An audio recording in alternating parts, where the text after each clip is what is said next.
우리가 지난주까지 에스라 10장까지 살펴봤는데요. 마지막 44절을 보면 이렇게 끝났어요. 이상은 모두 이방 여인을 아내로 맞이한 자라 그 중에는 자녀를 낳은 여인도 있었더라. 아멘. 지금 44절은요. 열린 결말입니다. 아, 그랬다. 회개를 하는데 그래 이러한 현실이 있었다라고 하고 끝나요. 그 다음에 이어지는 게 느헤미야입니다. 원래 에스라서와 느헤미야서는 그 히브리 성경에서는 한 권입니다. 이 이야기가 단절돼서 시작되지는 않고요. 에스라의 마지막 절이 열린 결말이에요. 그리고 느헤미야가 13년 이후에 이 사실을 그대로 받아서 실제적으로 삶의 변혁을 가져오는 일들을 행하기 시작합니다. 그래서 에스라서와 느헤미야서는요, 따로 떨어뜨려 놓고 생각할 수는 없어요. 에스라서와 느헤미야서는요, 모두 포로 귀환한 이후에 회복에 관한 말씀입니다. 포로에서 귀환했다고 모든 게 다 되는 게 아닌 거예요. 때로 우리는 너무나 빨리 다 끝났다라고 결말을 내립니다. 아, 이랬으면 된 거야. 그렇지가 않아요. 우리가 이랬으면 된 거야 라고 생각할 때 주님께서는 이제 시작하시는 일들이 너무나 많습니다. 고레스 칙령이 끝이 아니라는 거예요. 고레스 칙령 이후에 정말 성전을 모두 다 회복하기까지 오랜 시간이 경과해야 되었었고, 또한 성전이 완성되었으나 말씀으로 예배가 회복되기까지 또 오랜 시간을 기다려야 됐었고, 또 그것으로 다 됐는 줄 알았으나 아니라는 거야. 느헤미야가 또 와야 돼요. 그를 통하여 이제 성벽이 보수되어야 합니다. 여러분, 그 성막을 우리가 출애굽기에서 이미 나눴는데요. 지성소만 있지 않잖아요. 뜰이 있고 이 성막에 포장과 이 울타리와 문이 있어야 되잖아요. 지성소만 있는 게 아니거든요. 우리가 출애굽기에서 나눴지만 결국 성막의 입구와 이 문과 그리고 이 테두리는 무엇을 가르쳐 줍니까? 울타리는 무엇을 의미합니까? 구별이거든요. 삶의 구별. 거룩한 백성이 하나님의 백성 다음으로 사는 말씀의 구별 이거거든요. 에스라가 예배를 회복시켰어요. 말씀으로 회개시켰어요. 그런데 아직 보니까 삶에는 구별이 없는 거야. 왜냐면 열린 결말로 끝나잖아요. 이건 하나의 굉장히 상징적인 사건이에요. 이방 여인을 아내로 맞았는데 자녀를 낳은 자도 있더라. 이것은 상징적인 사건입니다. 그래서 하나님께서는 에스라로 끝나지 않으셨어요. 약 13년 후에 느헤미야를 다시 보내세요. 스룹바벨이 성전을 건축하고 에스라가 말씀과 예배로서 하나님의 공동체를 다시 새롭게 했다면 느헤미야는 성전의 성벽을 다시 세우며 일상적인 하나님 백성의 삶의 구조를 재건합니다. 바로 이러한 단계가 하나님께서 우리 가운데 베푸시는 회복의 역사입니다. 한 번에 다 되지 않아요. 우리가 주님 앞에 회복을 경험할 때요. 어느 날 벼락 같은 은혜를 주셨다고 우리가 단박에 변하느냐? 그렇지 않습니다. 결국 우리의 삶에는요. 스룹바벨도 보내지고요. 에스라도 보내지고 느헤미야도 보내져요. 그리고 그 이후에 여러 주님의 종들이 보냄을 받으면서 우리가 주님의 말씀으로 일깨워지게 됩니다. 또한 우리가 스룹바벨이기도 하고 에스라이기도 하고 느헤미야이기도 한 거예요. 학계 스가랴이기도 한 거예요. 그러면서 우리가 또한 주님의 백성들을 깨우는 역할을 하게 됩니다. 하나님의 회복의 과정은 단계가 있어요. 절대 한 번에 끝나지 않아요. 그렇기 때문에 우리는 한 번 내가 문제가 생겼다라고 너무 낙심할 이유는 없어요. 주님께서는 계속하여 우리를 회복시켜 나가시기 때문에 그 단계적인 주님의 부르심에 응답하면 됩니다. 순종하면 됩니다. 에스라가 주님의 말씀 따라 정말 순종하며 이스라엘 공동체를 재건해 나갔어요. 그런데 이제 느헤미야의 역할이 필요합니다. 이번에는 성벽을 세워야 돼요. 여러분 출애굽기에서요. 이제 40장에 보시면 실제로 성막을 세우라. 성막 곧 회막을 세우라. 이렇게 말씀하시잖아요. 그리고 이제 회막 하나님께서 임재하시기 위한 하나님과 하나님의 백성의 교제가 실질적으로 이루어지는 단계에서의 배치하고 하나님의 말씀에 따라 회막을 온전히 세워나가는 과정이 40장이 나옵니다. 그때 보면은요. 지성소로부터 시작해서 세워나가요. 우리 나눴잖아요.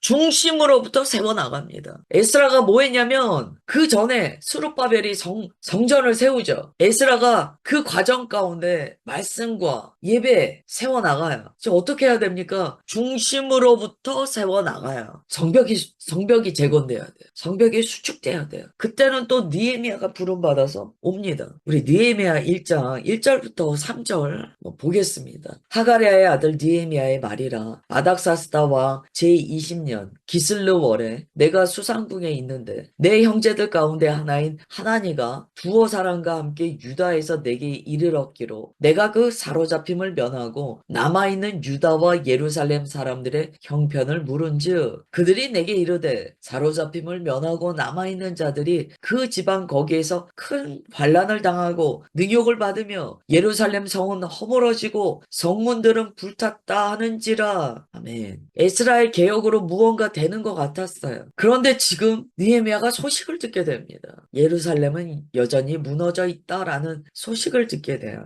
우리도 어떤 뉴스를 들을 때는요, 우리의 마음이 크게 동요할 때가 있습니다. 그러나 너무 거듭하여서 어떤 이야기를 계속 듣다 보면은요, 무감각해지기도 해요. 세상이 이래. 세상은 그냥 죄 가운데 있어. 아, 그래. 맨날 저런 이야기야. 우리가 그렇게 마음이 무뎌질 때가 있어요. 그런데 오늘 느헤미야는요, 그런 무딘 마음으로 이 소식을 받지 않습니다. 무겁게 받고 자신을 부르시는 하나님의 음성으로 받아요. 느헤미야가 이제 수산궁에 있었다라고 합니다. 이 수산궁은요, 당시 이제 페르시아 제국의 겨울 수도예요. 겨울에는 여기서 왕이 머뭅니다. 겨울 별장이에요. 이 당시에 느헤미야가 왕의 술관원으로 일하고 있었습니다. 이 술관원이라는 직책은요, 왕의 최측근이다라는 이야기예요. 그러니까 고위 중에서도요, 아주 최고위 관리였던 거예요. 권력의 중심에 서 있던 사람이에요.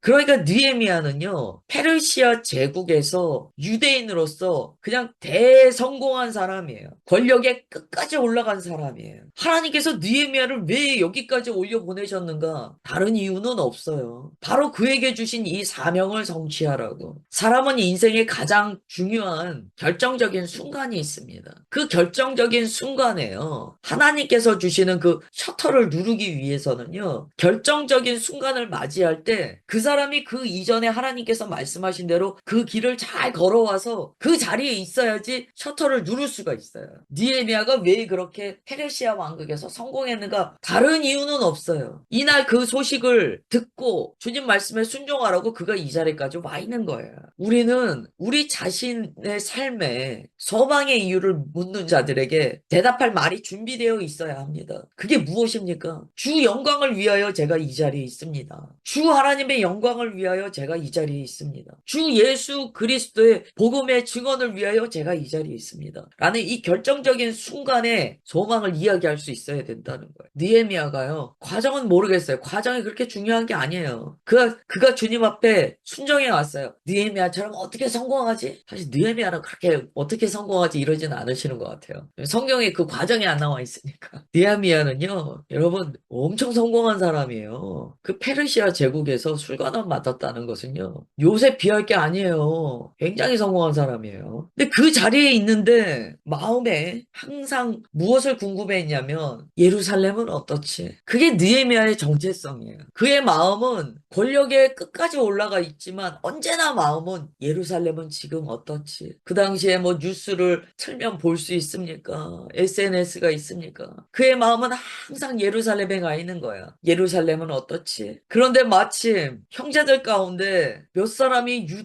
유다에 갔다 온 거예요. 그 제일 먼저 뭘 물어봅니까? 어떻습니까? 예루살렘은 어떻습니까? 유다와 예루살렘은 어떻습니까? 많은 경우요, 그렇게 페르시아 제국의 꼭대기까지 올라가면은요, 예루살렘 안 궁금해요. 자기 권력에 취했기가 쉽습니다. 우리가 그렇잖아요. 느헤미야 정도의 위치도 아니에요. 그냥 주민자치센터에서 그냥 아니면 우리 거주하는 곳에서 그냥 통장 정도 해도요, 얼마나 우리 마음이 교만해집니까? 그러기가 쉽잖아요. 그런데 느헤미야 마음은요, 항상 유다와 예루살렘 어떻지? 그 마음이 있었다는 거야. 어떻습니까? 이것은 그의 마음이 언제나 예루살렘에 가 있기 때문에 가능한 질문이에요. 늘 그곳에 마음이 가 있고 늘 예루살렘을 위하여 기도하는 자이기 때문에 그 형편을 듣고 싶은 거예요. 기도할 때마다 예루살렘을 위하여 간구하면 눈물이 나고 예루살렘 생각을 하면 마음이 쓰리고 아프고 그러니까 유다에 갔다 온 형제들에게 물어보는 거예요. 어떻습니까? 어때요? 그런데 이렇게 얘기해 주는 거예요. 거기서 포로에서 귀환했던 사람들이 큰 환난도 당하고 사람들한테 능욕도 많이 받고 보니까 성은 허물어져 있고 성문도 불타 있더이다. 이렇게 이야기하는 거예요. 성문이 불탔다. 우리가 어제 나눴습니다. 그 문, 영광의 왕이 들어가시는 그 문이 불타 있다는 거예요. 이것은 무슨 이야기냐면 그들의 영육의 상태가 그 정도로 피폐해 있다는 거예요. 그들이 그만큼 수치와 모욕 가운데 있고 여전히 그 자리에서 기세가 등등한 하나님을 믿지 않는 자들을 통하여 조롱거리가 되고 있다는 거예요.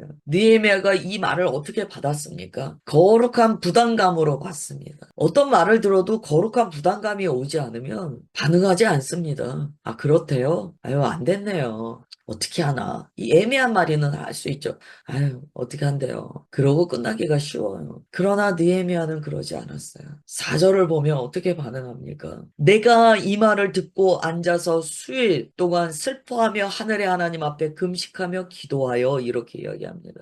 느헤미야의 반응은요, 이 말을 듣고 고통스러워요. 수일 동안 울고 슬퍼합니다. 그리고 금식하고 기도합니다. 그 마음이 정말 고통스러웠던 거예요. 4절을 통하여 우리가 무엇을 깨닫게 되냐면 하나님의 나라에 대해서 그는 진정성 있는 관심이 있었다. 진정성 있는 소망이 있었다. 울 줄 알고 금식할 수 있는 간절함이 있었다는 거예요. 예수님은 어떻게 하셨습니까? 누가복음 19장 41절 보면 이런 구절이 나와요. 예수님께서 예루살렘 성을 보시며 그 성을 보시고 예수님께서 우세요. 느헤미야의 마음이 예수님의 마음을 닮아 있었다는 거예요.